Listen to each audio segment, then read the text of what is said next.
গোটা বাংলাদেশ উত্তপ্ত। লাল সবুজের পতাকা উড়িয়ে বাংলাদেশের যে শিক্ষিত ছাত্রছাত্রীরা উল্লাসে মাতান ক্রিকেটের স্টেডিয়াম, সেই তারাই এখন আন্দোলনের ময়দানে। শান্তিপূর্ণ কোটা বিরোধী আন্দোলন শেষ পর্যন্ত রূপ নেয় জীবন নাশের। দেশের সর্বোচ্চ বিদ্যাপীঠগুলোতে এখন দাগ লেগেছে রক্তের। কোটা বৈষম্যের প্রতিকার চাইতে এসে কারো জীবন লুটিয়ে গেছে গুলিতে, কারো বা লাঠির আঘাতে। দেশের এই সংকটময় দিনে শিক্ষার্থীরা তাদের আইডল ক্রিকেটারদের দিকে তাকিয়ে। দেরিতে হলেও ঠিক যেই তরুণ সমাজের জন্যই টাইগার ক্রিকেটের এই প্রসার, সেই মেধাবীদের সাথে এসে দাঁড়াচ্ছেন অনেক ক্রিকেটার। লিখছেন পোস্ট।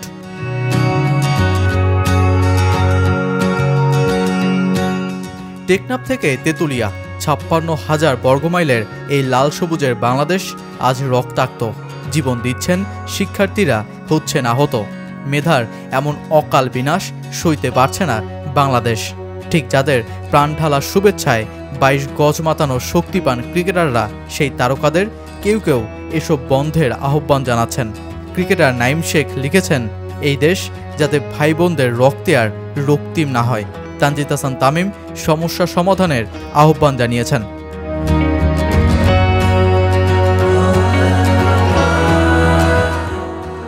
সেই ভাষা আন্দোলনের সময় থেকে আজ দেশের নানা ঐতিহাসিক ঘটনার জন্ম দিয়েছেন তো ছাত্র সমাজরাই। আজ তাদের এই সংকটময় দিনে তারা তাদের প্রিয় ক্রিকেটারদের কাছে চাইলেও সেই সংখ্যাটা খুবই কম। তাওহিদ হৃদয়ের হাত ধরেই ক্রিকেটারদের জড়তা ভাঙা শুরু। গতকাল হৃদয় লিখেছেন, আমার প্রাণের ঢাকা বিশ্ববিদ্যালয় আর রক্তাক্ত না হোক। শরীফুল লিখেছেন, আমি একজন ক্রিকেটার হলেও আমি একজন ছাত্র। আমি চাই না আর কোনো ছাত্রছাত্রীর রক্ত ঝরুক। আফিফ হোসেন ধ্রুব লিখেছেন, দেশটা আমাদের সবার। আমরা শান্তিতে বিশ্বাসী, অশান্তিতে নয়। আমার কোনো ভাই বোনের আর রক্ত না ঝরুক।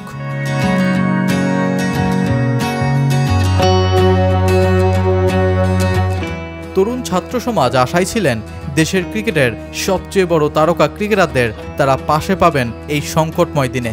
হয়তো কোনো পোস্ট শেয়ার করেই চলমান সংকট নিরসনের আহ্বান জানাবেন তারা। তবে আপাতত সেই জায়গায় শুধুই হতাশা। এক মুশফিক বাদে বাকি সবাই চুপ। আজ এক দীর্ঘ পোস্ট শেয়ার করে মুশফিক লেখেন, জাহাঙ্গীরনগর বিশ্ববিদ্যালয়ের একজন ছাত্র হিসেবে আমি আমার ভাই বোনদের ওপর আর কোনো সহিংসতা দেখতে চাই না। আমার শিক্ষকরা যারা অতুলনীয় সাহস দেখিয়ে তাদের ছাত্রছাত্রীদের রক্ষা করতে গিয়ে আহত হয়েছেন, তাদের প্রতি অটল শ্রদ্ধা। এটা মেনে নেওয়া কঠিন কোনো ছাত্রের জন্য যে তার শিক্ষক হেনস্থা হয়েছেন, যা খুবই নিন্দনীয় বলে আমি বিশ্বাস করি। যে কোনো উপায়ে হোক এই রক্তপাত বন্ধ হোক, শান্তি আসুক। সংশ্লিষ্টরা সমাধানের শান্তিপূর্ণ রাস্তা বের করবেন, এটাই অনুরোধ। আল্লাহ আমাদের ঠিক পথে পরিচালিত হওয়ার তৌফিক দান করুন, আমিন।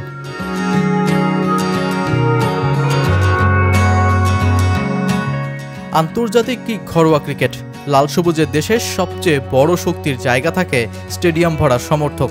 গলায় গলা বাজিয়ে তারা ব্যর্থতা আসবে জেনেও ক্রিকেটারদের পাশে থাকেন, বানান বড় তারকা। এই সমর্থক গোষ্ঠীর একটা বড় অংশ জুড়েই স্কুল, কলেজ আর বিশ্ববিদ্যালয়ের শিক্ষিত জনসমাজ। তাই তাদের এই সংকটে তারা তাদের আইডলদের কাছে পাবেন, এমনটাই বিশ্বাস রাখেন।